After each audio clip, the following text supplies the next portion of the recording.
Welcome back to another weekly GMBN Tech show. Coming up on the show this week, we have new bikes from Bird. Gwin has got a new mullet. And actually change of direction from Santa Cruz. Oh, and he's got a new bike. Ooh.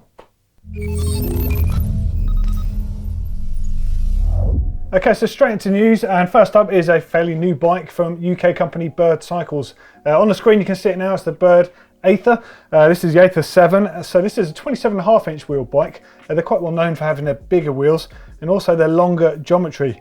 This one's a bit more tamed back, so it's 130 travel out back, 140 up front, but still got fairly good relaxed geometry. So you're talking about 76-degree seat angle and a 65-degree head angle. What do you think of these Bird bikes? Yeah, I think they're really good value. Yeah. Straight off the top, that has to be said.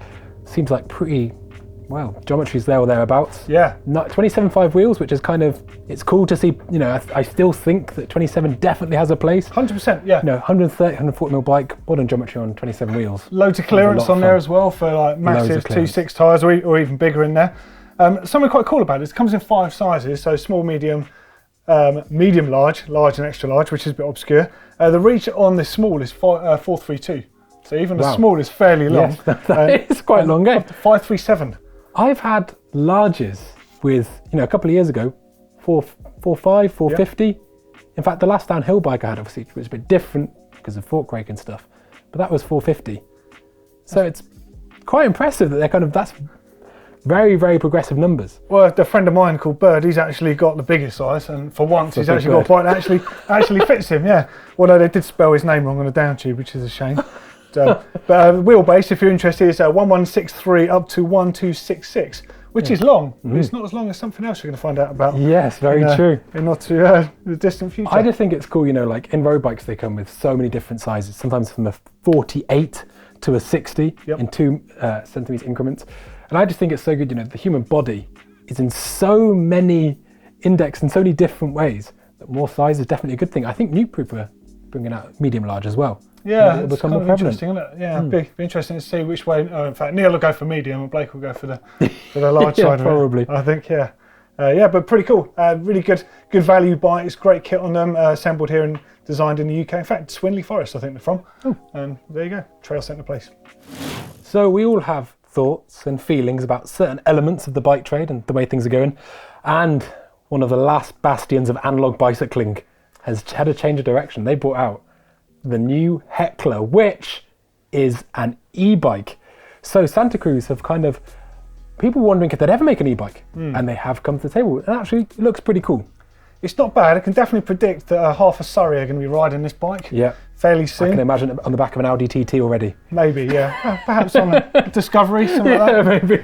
It's interesting that they've actually brought this bike out now. So yeah, the Heckler is back as an e-bike, as Henry was saying. Myself and Neil were actually riding in Santa Cruz, the place, not the bike factory, just before the Sea Otter show last year, and we saw Rob Roscott out on an unbranded e-bike that wasn't one of these. Oh, right. And a few other employees out, obviously doing a bit of trailside testing, and they were denied any knowledge of an e-bike coming, but clearly they've joined the market. It's kind of cool. It's got 27.5 inch wheels. It's obviously carbon. It's got the lifetime warranty that they're famous for.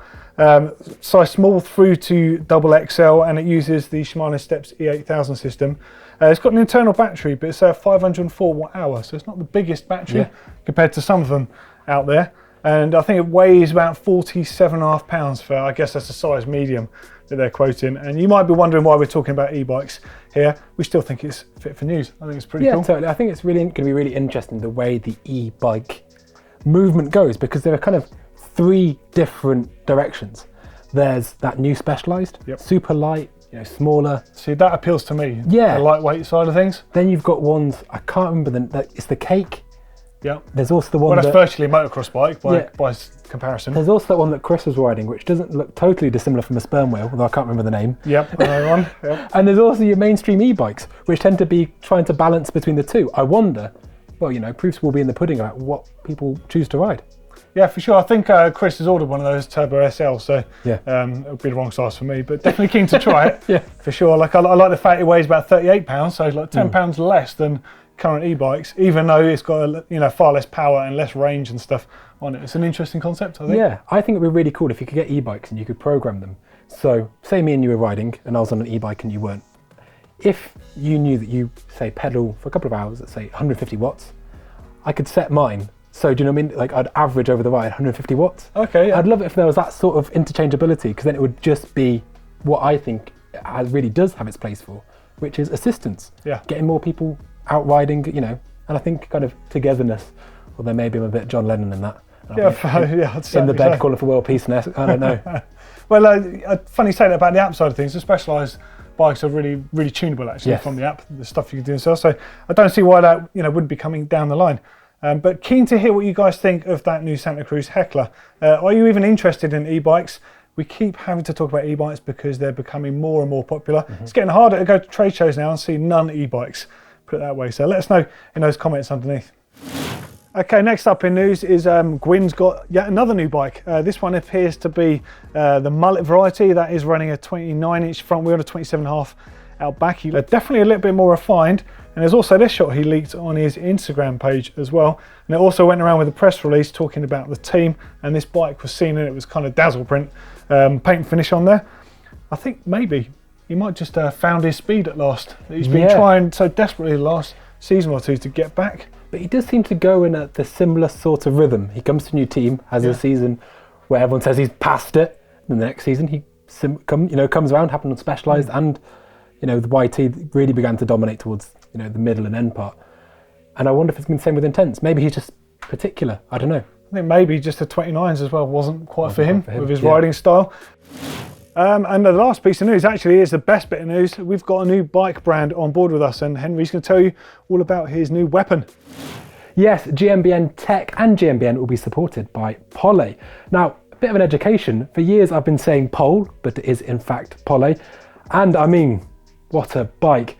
Definitely unique looking, but also unique when it comes to things such as geometry and the manufacturing process. This is machined out of 2 pieces of metal which is then glued together, and you can follow the seam down the center of the bikes. Now, I know what you're thinking. Gluing a bike, that sounds a bit harebrained, a bit dangerous, but it's technology they've been using in the aero and motorsports industry for years. The numbers are, well, incredibly progressive, very much out there. I'm pretty sure this one, which is a medium, has a 455 rear end, I think a 63-degree head angle, so very slack, and noticeably really, really steep in the seat tube. There's going to be so much stuff we can do with this bike from a tech point of view. I am super excited, and I think it just sits in that hyperbike sort of bracket. This is the Stamina, which is a 180mm travel 29er, which I'll be taking off to Chile with me and Richard tomorrow, which is very exciting. Going to go ride the Andes out there, which is a dream come true, and this is a great bike to do it on. But they do have a whole host of bikes in different ranges, and I'm sure plenty of exciting things in the works. So what do you guys think? Let us know in the comments below. Have you ever seen anything like this before? And if so, what was it? Now it's time for Bike Cave. As you probably noticed, we're not in the usual GMBN Tech set. We're actually here at full factory suspension. Now I have referenced this quite a few times on a tech show in the past, but this is the first visit for Henry over here. So I'm going to throw over to him, and he's going to take you through some of the cool stuff he's seen laying around the place. So there's definitely been some cool things I've spotted as we were just having a little nosy around. The first thing for me, which I think is really cool, is I was explaining earlier on, with most of my service work undertaken in Crocs, I write off many a set of socks through splashing suspension fluid everywhere, especially when you're rebuilding shocks in a vise. But what was pretty cool is just underneath here, you pull out a drawer and it has a pan there to collect oil. Also, another place to deposit oil is what looks to be a very kind of bespoke homemade oil pan there, which feeds into the bottle below. Now that's really handy because that means you can basically make sure you're disposing of all the oil properly. And suspension oil has loads of really interesting ways they recycle it. I've actually heard of one, it's going to sound stupid. It was this indoor greenhouse, and they burn suspension oil from places such as this to heat up the greenhouse. So how much they do over here, I don't know, but I thought it's pretty cool. Loads of stuff going on. There's some really nice, I believe it is in this one. I mean, look at that. If sockets are your thing, then this is the place. And probably my favorite, which I've actually been asking Finn about. When you're servicing suspension, you want to be able to get a very good fit on any clamps. You don't want to be going at it with your granddad's old mole grips. You want to be using something that's a tolerance fit, that's not going to scar, and also it's not going to exert any kind of high amount of force in one place. It's going to distribute the force evenly. So some ultra high tolerance machine clamps such as that are absolutely vital. But it seems like any drawer you open does just seem to be super cool stuff. Another thing I like was this. For the bike mechanic that's got it all, why not? I just think it was cool. It's really nice, homemade touches. And yeah, those are some of my highlights, definitely. Now, who doesn't love reconstituted bike parts or just highly adapted ones, such as this for a kid's bike? Just cut it down and then rebonded on, which is super cool. And if highly organized drawers is your thing, then check out these. These things here, wheel weights, which can even, once you put a wheel and a tire and anything, you can get out of balance. That's what that's to do, to counteract any imbalance due to the setup. Should you need a bit of blue towel, there is of course some on hand, but if you look a little bit closer, it's got some rims there. Now actually it's not a bad way of doing it, because one rim can get you 4 different struts, and I think that's actually pretty cool. There's so much stuff here, I don't even know where to begin.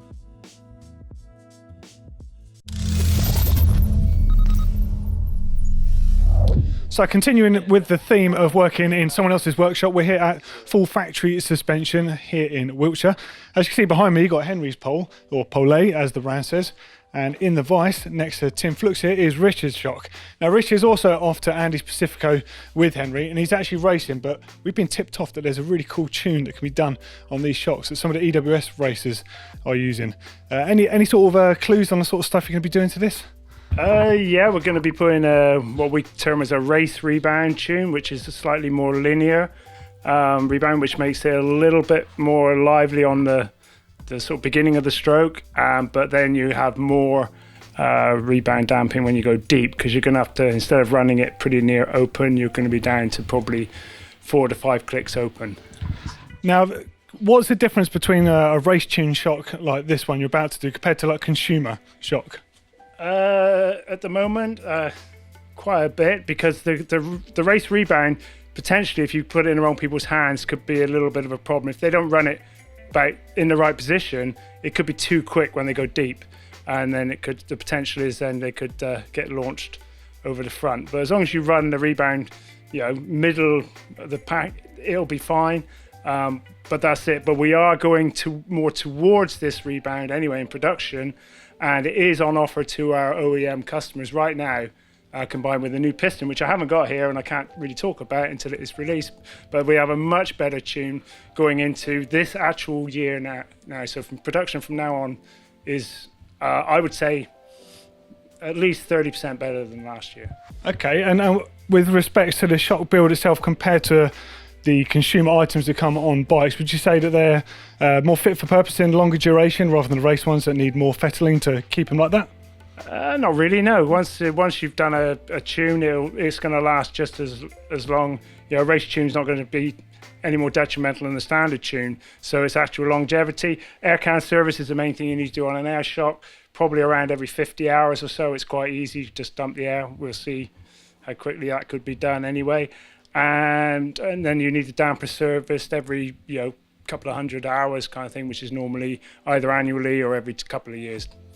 Awesome. So don't mind me, carry on with Richard's shock in the background now. Do you want me to give a running commentary through it or not? You can do running commentary if you want. Well, That'd be amazing. I've already dumped the air, but when you dump the air, you normally want to dump it quite slowly, because if you dump it all at once, it will actually suck the damper down in, because the negative air can't hit the bypass port and balance itself, and then you'll end up, when you take the air can off, you get a bit of a bang. So if you let the air out nice and slowly, it doesn't do that. So normally you undo it with a strap wrench, any good strap wrench, just undo the air can, and then hopefully you shouldn't get a bang. You can see where it's lifting up there, that's where the negative air is still trapped a little bit in there, so it's pulling it back up, and then we just pull that off. If you're doing an air can service at this stage, all you would be doing is you would be cleaning all this off with either some alcohol or whatever, You'll be cleaning the seals here, the wiper seals. When you clean wiper seals, same on a fork, whatever you do, don't go cleaning it like that with a bit of rag, because all the it's going to fall inside where you don't want it. Always tip it upside down and wipe it off, because then any excess dirt is going to fall away from it, not into it. But that's a common sense, but I see so many, even race mechanics I see doing it, and I want to give them a slap. One side. Then we're going to let the nitrogen out next. So this isn't the sort of thing that most consumers will be doing at home? No, you shouldn't, unless you know what you're doing on this, you really shouldn't be going inside here, and you need nitrogen to recharge it, because basically the air that we breathe is over 70% nitrogen, but also has a lot of moisture in, which when you have moisture in the reservoir, it's going to heat up, or as it heats up it's going to expand, so it changes the performance and the function of the shock. So this is now turning into a full shock rebuild clinic, actually. I was just going to be nice and watch an expert tuning a friend's shock, but this is even better. Well, it's got to be a rebuild, because you can't tune it without we've got to shuffle some shims. We have basically the air piston here on the shaft, we have the damper piston with the compression stack below, rebound stack on top, and then this big old valve here, that's a check valve, so that all the rebound oil, it doesn't affect the rebound, doesn't affect the compression. So, because normally you have free bleed coming through the rebound, which you control with your knob here, kind of thing, and that comes through here, but it has to go through a check to get the other side. So if you had the rebound wide open, it will not affect the compression, which on older systems it used to. Okay. But ever since we've gone towards more pedaling platform systems, you normally have a check of some form on them. So that came in, whatever, mid-2000s sort of thing. Didn't appear on our shocks until the Super Deluxe, really, that we had a check. How many shocks do you reckon you've worked on over the years? I wouldn't like to say. I don't know. Thousands. I can remember when I first started working on, when I was working with Mike King at Cap Dye in, I think it was 96. The Super Deluxe had just come out. Mike McAndrews, who was the head of Rock Shocks at the time, came over, showed me how to work on them a little bit, and then he left. After that's it, we did Cap Dye, and then he went, and I had to go to Aura in Sweden for the next round. And Mike King was still getting his head around it, and I did his shot. One day I did it 7 times, rebuilt it and reshimmed it. Because each time I was just putting one shim in, and I quickly learned that one shim don't make diddly squat. You got to bang some in, and when you're tuning, you normally try and go. I now I've learned that you go to extremes a little bit, and then you can rein it in. Go too far the one way, and then you can go, well, how far have I gone too far? And they go 30% or so. So you can just, okay, if I take this back, then it should be somewhere there. So how important is rider input to you when you're building shocks? When you're doing it like at the races, do they know what they want, or have they done any sort of data stuff themselves? Yeah, a lot of teams now have their own, well, nearly every team has their own data acquisition now, because unfortunately we can't provide it, because we'd have to have so many units, it costs us a fortune. Yeah. So they provide the input, and they just ask us for, well, they need to have a little bit more high-speed rebounds maybe, or a little bit more mid-speed compression or something, and we can try. And we'll think, oh yeah, we can do that, or try and do it, and we put a stack in, and then they can go back and try it. But with any off-road competition, it's so hard to do, because you got to ride the same bump, and you might only be whatever 2 centimeters off. You're not riding the same bump. Yeah, not exactly. Variables. Yeah, there is a lot of variables, but you can get it pretty close. But it is way harder than when you're on tarmac. Of course, yeah. So how does the process work with you learning products and stuff? Because obviously they're developing stuff. Are you involved in the development, or do you just get the new products and work with people like Torben and that to understand them? Depending on the new product, we do have some new stuff coming out very shortly. I can't talk about it; it's all under embargo. But and that's the first time I saw some of it. Last week I was in the south of France, down at Pay at Nico's old track, doing testing with all the various teams. And that's where you learn it, but it's still basic principles, and all you've got to learn is IFP heights or something like that, or which kind of oil we're using, etc., and possibly some shim variations that might be applicable to it. Sure. Well, thank you very much, Tim, for doing that. Much appreciated. Hopefully you're going to make Rich a bit faster. Yeah, I hope so. See what he feels. You've got one standard and one tuned, so you can do some back-to-back on it and see how it goes. I think Henry's keen for that. Well, there you go. That was a bit of a random GMBN Tech show this week. Of course, Henry is on his way out to Andes Pacifico. Nearly as we speak, this bike is going straight in the bag and he's going to be on a plane. So keep an eye out for some cool stuff from him. And make sure you check over onto GMBN as well, of course, where Rich is going to be racing at Andes Pacifico. So plenty of cool stuff coming up. So cheers for watching. See you later, guys.